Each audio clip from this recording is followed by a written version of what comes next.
ನಮಸ್ಕಾರ ಸ್ನೇಹಿತರೆ. ಭಾರತ ಆಸ್ಟ್ರೇಲಿಯಾ 3ನೇ ಟೆಸ್ಟ್ನಲ್ಲಿ ರೋಚಕ ಅಂತ್ಯಕ್ಕೆ ಕಾದಿದ್ದ ಕ್ರಿಕೆಟ್ ಅಭಿಮಾನಿಗಳಿಗೆ ದೊಡ್ಡ ನಿರಾಸೆಯಾಗಿದೆ. ಸ್ಪಿನ್ ಮಾಂತ್ರಿಕ, ಕ್ರಿಕೆಟ್ ಸೈಂಟಿಸ್ಟ್, ವಿಶ್ವದ ಶ್ರೇಷ್ಠ ಆಫ್ ಸ್ಪಿನ್ನರ್ ರವಿಚಂದ್ರನ್ ಅಶ್ವಿನ್ ತಮ್ಮ 14 ವರ್ಷಗಳ ಕ್ರಿಕೆಟ್ ಕರಿಯರ್ಗೆ ವಿದಾಯ ಹೇಳಿದ್ದಾರೆ. ಬ್ರಿಸ್ಬೇನ್ ಮ್ಯಾಚ್ನ ಅಂತ್ಯಕ್ಕೆ 3 ಮಾದರಿಯ ಕ್ರಿಕೆಟ್ಗೆ ನಿವೃತ್ತಿ ಘೋಷಿಸಿದ್ದಾರೆ. ಪರ್ತ್ನಲ್ಲಿ ನಡೆದ 2ನೇ ಪಂದ್ಯವೇ ಅಶ್ವಿನ್ರ ಕೊನೆ ಅಂತಾರಾಷ್ಟ್ರೀಯ ಪಂದ್ಯ ಆಗಿದೆ. ಈ ಮೂಲಕ ಭಾರತದ ಕ್ರಿಕೆಟ್ ಇತಿಹಾಸದಲ್ಲಿ, ಅದರಲ್ಲೂ ಟೆಸ್ಟ್ ವಿಚಾರದಲ್ಲಿ ಒಂದು ದೊಡ್ಡ ಯುಗದ ಅಂತ್ಯ ಆಗಿದೆ. ಸ್ನೇಹಿತರೆ, ಅಶ್ವಿನ್ ನಿವೃತ್ತಿ ಘೋಷಿಸಬಹುದು ಅಂತ ಇಷ್ಟು ಬೇಗ ಘೋಷಿಸ್ತಾರೆ ಅಂತ ಯಾರು ನಿರೀಕ್ಷೆ ಮಾಡಿರಲಿಲ್ಲ. ಏನೋ ಸ್ವಲ್ಪ ಟೈಮ್ ಆಡ್ತಾರೆ ಅಂತ ಅನ್ಕೊಂಡಿದ್ವಿ. ಮೊನ್ನೆ ತಾನೇ ಬಾಂಗ್ಲಾ ವಿರುದ್ಧ ಸೆಂಚುರೀಸ್ ಹಿಡಿಸಿದ್ರು, 16 ವಿಕೆಟ್ ತೆಗೆದು ಮ್ಯಾನ್ ಆಫ್ ದಿ ಸೀರೀಸ್ ಅನ್ನೋ ಪ್ರಶಸ್ತಿ ಪಡೆದಿದ್ರು. TNPL, ರಣಜಿ ಅಂತ ಎಲ್ಲ ಕ್ರಿಕೆಟ್ ಆಡ್ತಾ ಇದ್ರು. ಇನ್ಫ್ಯಾಕ್ಟ್ ಪ್ರಸ್ತುತ ಸೀನಿಯರ್ ಆಟಗಾರರಲ್ಲಿ ಯಾವುದೇ ಮುಜುಗರ ಇಲ್ಲದೆ, ಸ್ಟೇಟಸ್ ಎಲ್ಲ ನೋಡದೆ, ಸಣ್ಣ ಕ್ಲಬ್ ಪಂದ್ಯವನ್ನು ಮಿಸ್ ಮಾಡದೆ ಖುಷಿಯಿಂದ ಆಡ್ತಾ ಇದ್ರು, ಎಂಜಾಯ್ ಮಾಡ್ತಾ ಇದ್ರು ಆಟವನ್ನು. ಹೀಗಾಗಿ ಅಶ್ವಿನ್ ಇನ್ನೂ 1-2 ವರ್ಷ ಕ್ರಿಕೆಟ್ ಅಂಗಳದಲ್ಲಿ ಕಾಣಿಸ್ಕೋಬಹುದು, ಸ್ಪಿನ್ನರ್ ಅಲ್ವಾ, ಕಾಣಿಸ್ಕೊಳ್ಬಹುದು ಅನ್ನೋ ನಿರೀಕ್ಷೆ ಇತ್ತು. ಆದರೆ ಅಶ್ವಿನ್ ದಿಢೀರಂತ ನಿವೃತ್ತಿ ಘೋಷಿಸಿದ್ದಾರೆ. ಬ್ರಿಸ್ಬೇನ್ ಪಂದ್ಯದ ಕೊನೆಯ ದಿನವಾದ ಇವತ್ತು ಮಳೆಯಿಂದ ಮ್ಯಾಚ್ ಡ್ರಾ ಆಗುತ್ತೆ ಅಂದಾಗ ಅಶ್ವಿನ್ ಕೊಹ್ಲಿ ಪಕ್ಕದಲ್ಲಿ ಹೋಗಿ ಕೂತರು. ತುಂಬಾ ಹೊತ್ತು ಭಾವುಕರಾಗಿ ಮಾತನಾಡ್ತಿದ್ರು. ಕೊನೆಗೆ ಕೊಹ್ಲಿ ಅಶ್ವಿನ್ರನ್ನ ಪ್ರೀತಿಯಿಂದ ಅಪ್ಪಿ ಕಳಿಸಿದ್ರು. ಆಗ್ಲೇ ಅಶ್ವಿನ್ ರಿಟೈರ್ ಆಗ್ಬಹುದು ಅನ್ನೋದು ಕನ್ಫರ್ಮ್ ಆಗ್ಲಿಕ್ಕೆ ಶುರುವಾಯಿತು. ಮ್ಯಾಚ್ ನಂತರ ಕ್ಯಾಪ್ಟನ್ ರೋಹಿತ್ ಪ್ರೆಸ್ ಮೀಟ್ ಮಾಡ್ತಾ ಇದ್ರು. ಆಗ ದಿಢೀರಂತ ವೇದಿಕೆಗೆ ಬಂದ ಅಶ್ವಿನ್ ತಮ್ಮ ಈ ನಿವೃತ್ತಿ ನಿರ್ಧಾರವನ್ನ ಅನೌನ್ಸ್ ಮಾಡೇ ಬಿಟ್ರು. ಇದು ನನ್ನ ಕೊನೆ ದಿನ, ಆದ್ರೂ ಕ್ರಿಕೆಟ್ ಬಾಕಿ ಇದೆ. ಪ್ರೆಸ್ ಮೀಟ್ ನಲ್ಲಿ ತಮ್ಮ ಕಡೆಯ ಭಾಷಣ ಮಾಡಿದ ಅಶ್ವಿನ್ ಭಾರತದ ಪರವಾಗಿ ಅಂತಾರಾಷ್ಟ್ರೀಯ ಕ್ರಿಕೆಟಿಗನಾಗಿ ಇದು ನನ್ನ ಕೊನೆಯ ದಿನ ಅಂತ ಹೇಳಿದ್ರು. ಇಂಟರ್ ನ್ಯಾಷನಲ್ ನಲ್ಲಿ ಎಲ್ಲ ಮಾದರಿಯ ಕ್ರಿಕೆಟ್ ನಿಂದ ನಾನು ದೂರ ಸರಿತಾ ಇದ್ದೀನಿ ಅಂತ ಹೇಳಿದ್ರು. ಆದರೆ ಹೀಗಿದ್ರು ಇನ್ನೂ ಸ್ವಲ್ಪ ಕ್ರಿಕೆಟ್ ಬಾಕಿ ಉಳಿದಿದೆ, ಬಟ್ ಅದನ್ನು ನಾನು ಕ್ಲಬ್ ಲೆವೆಲ್ನಲ್ಲಿ ಮುಂದುವರಿಸ್ತೀನಿ ಅಂತ ಹೇಳಿದ್ರು.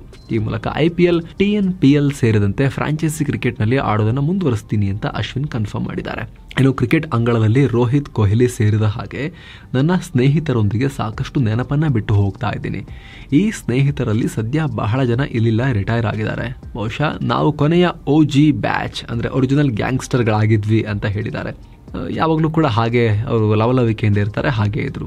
ಜೊತೆಗೆ ಸ್ಲಿಪ್ನಲ್ಲಿ ಕ್ಯಾಚ್ ತೆಗೆದುಕೊಂಡು ವಿಕೆಟ್ ತೆಗೆಯೋಕೆ ನನಗೆ ನೆರವಾದ ಕೊಹ್ಲಿ, ಪೂಜಾರ, ರಹಾನೆ ಎಲ್ಲರನ್ನ ಸ್ಮರಿಸಿಕೊಂಡಿದ್ದಾರೆ, ಥ್ಯಾಂಕ್ಸ್ ಹೇಳಿದ್ದಾರೆ.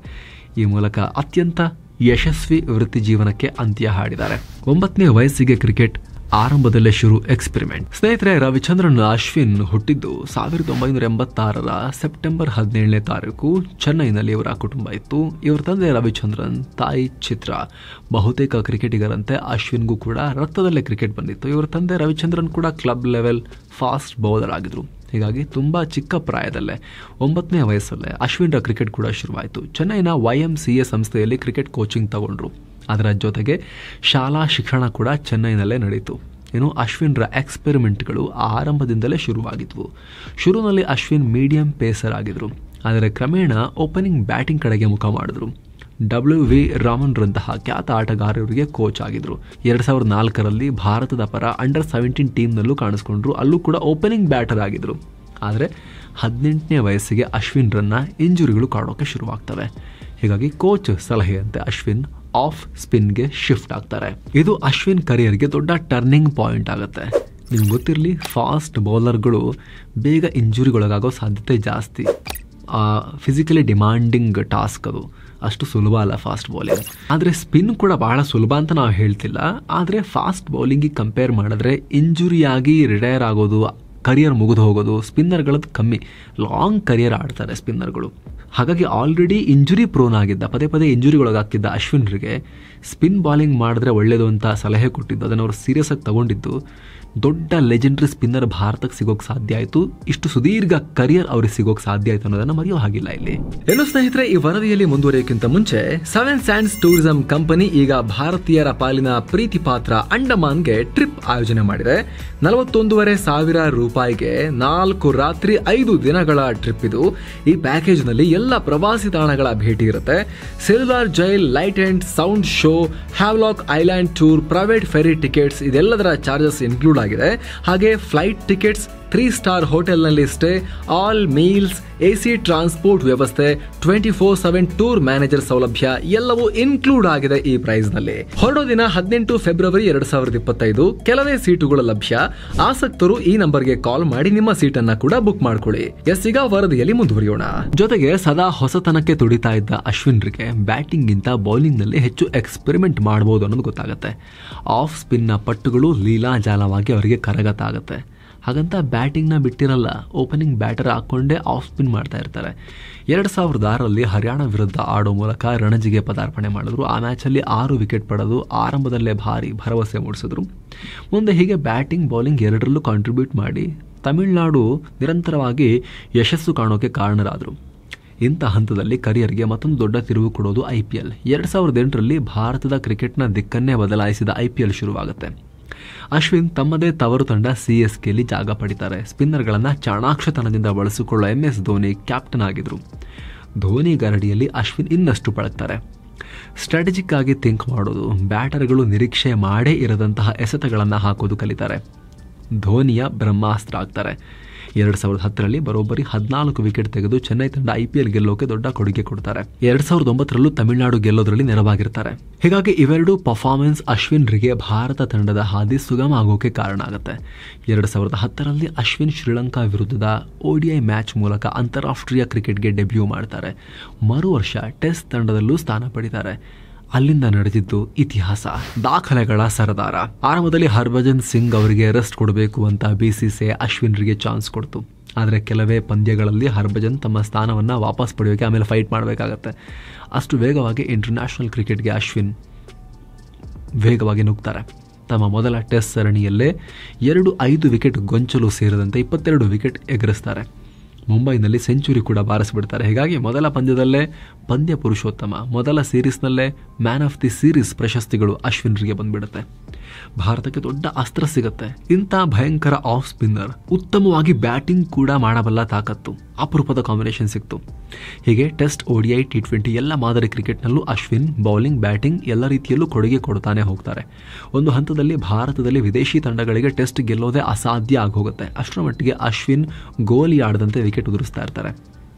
5 ವಿಕೆಟ್ ತೆಗೆಯೋದನ್ನು ಹವ್ಯಾಸ ಮಾಡ್ಕೊಂಡ್ಬಿಡ್ತಾರೆ. ಹೀಗಾಗಿ ಫಾಸ್ಟೆಸ್ಟ್ 25, ಫಾಸ್ಟೆಸ್ಟ್ 100, ಫಾಸ್ಟೆಸ್ಟ್ 200, 300 ಹೀಗೆ ಸಾಲು ರೆಕಾರ್ಡ್ ಮಾಡ್ತಾ ಹೋಗ್ತಾರೆ. ಬೌಲಿಂಗ್ ವಿಚಾರದಲ್ಲಿ ಅದರಲ್ಲೂ ಭಾರತದಲ್ಲಿ ಯಾವತ್ತೂ ಅಶ್ವಿನ್ ಫಾರ್ಮ್ ಕಳ್ಕೊಂಡೇ ಇಲ್ಲ.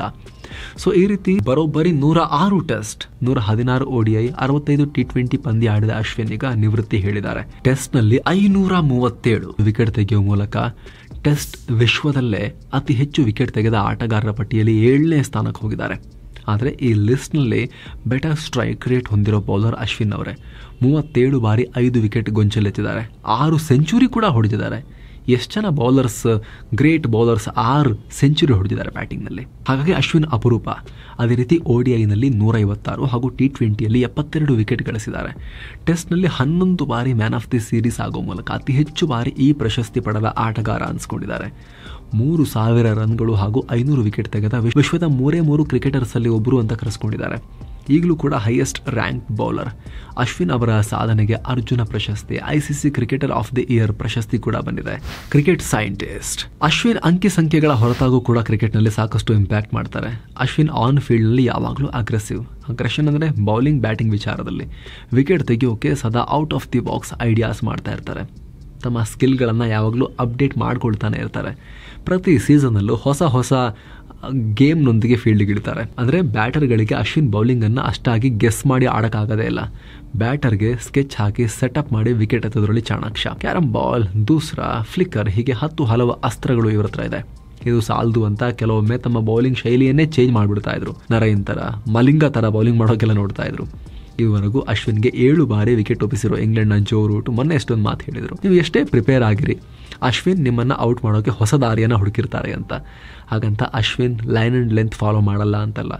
ಸಂದರ್ಭಕ್ಕೆ ತಕ್ಕ ಹಾಗೆ ವೇರಿಯೇಷನ್ ತರೋದ್ರಲ್ಲಿ ನಿಸ್ಸೀಮ ಅವರು. ಹೀಗಾಗಿ ಬ್ಯಾಟರ್ಗಳಿಗೇನೆ ಕಷ್ಟ ಆಗ್ತಿತ್ತು ಅಶ್ವಿನ್ರಿಗೆ ಸೆಟ್ ಆಗಕ್ಕೆ. ಕೇವಲ ಬೌಲಿಂಗ್ ಅಷ್ಟೇ ಅಲ್ಲ, ಇಡೀ ಗೇಮ್ ಅನ್ನ ಅಶ್ವಿನ್ ಅಪ್ರೋಚ್ ಮಾಡೋ ರೀತಿನೇ ಡಿಫ್ರೆಂಟ್ ಆಗಿರ್ತಾ ಇತ್ತು. ಸದ್ಯ ಇರೋ ನಿಯಮಗಳನ್ನೇ ಬಳಸ್ಕೊಂಡು ಹೊಸ ತಂತ್ರ ಹಾಗೂ ಹೊಸ ಸ್ಟ್ರಾಟಜಿಗಳ ಮೂಲಕ ಎದುರಾಳಿಗಳನ್ನ ಬಗ್ಗಿಸ್ತಾ ಇದ್ರು. ಬೌಲಿಂಗ್ ಮಾಡುವಾಗ ನಾನ್ ಸ್ಟ್ರೈಕರ್ನ ರನ್ಔಟ್ ಮಾಡೋದಿರ್ಬೋದು, ಪಾಕ್ ವಿರುದ್ಧ ವಿಶ್ವಕಪ್ನಲ್ಲಿ 1 ಬಾಲ್ಗೆ 2 ರನ್ ಬೇಕಾಗಿದ್ದಾಗ ವೈಡ್ ಬಾಲ್ನ ಲೀವ್ ಮಾಡೋದಿರ್ಬೋದು, ಇವೆಲ್ಲ ಅಶ್ವಿನ್ರ ಸ್ಟ್ರಾಟಜಿಕ್ ಥಿಂಕಿಂಗ್ಗೆ, ಪ್ರೆಸೆನ್ಸ್ ಆಫ್ ಮೈಂಡ್ಗೆ ಎಕ್ಸಾಂಪಲ್. ಹೀಗಾಗಿ ಅಶ್ವಿನ್ಗೆ ಬಹಳ ಜನ ಕ್ರಿಕೆಟ್ ವಿಶ್ಲೇಷಕರು ಕ್ರಿಕೆಟ್ನ ಸೈಂಟಿಸ್ಟ್ ಅಂತ ಕರಿತಾ ಇದ್ರು. Thank you so much. Ashwin ಬಗ್ಗೆ ನಿಮ್ಮ ನೆನಪುಗಳೇನು? ನಿಮಗೇನನ್ಸುತ್ತೆ? ನೀವು ಯಾವ ರೀತಿ ಅವರಿಗೆ ವಿದಾಯ ಹೇಳೋಕೆ ಬಯಸ್ತೀರಿ? ಯಾವ ರೀತಿ ಸೆಂಡ್ ಆಫ್ ಕೊಡೋಕೆ ಬಯಸ್ತೀರಿ? ಕಾಮೆಂಟ್ ಮಾಡಿ ತಿಳಿಸಿ. ಮತ್ತೆ ಭೇಟಿ ಆಗ್ತಿರೋಣ. ನಮಸ್ತೆ.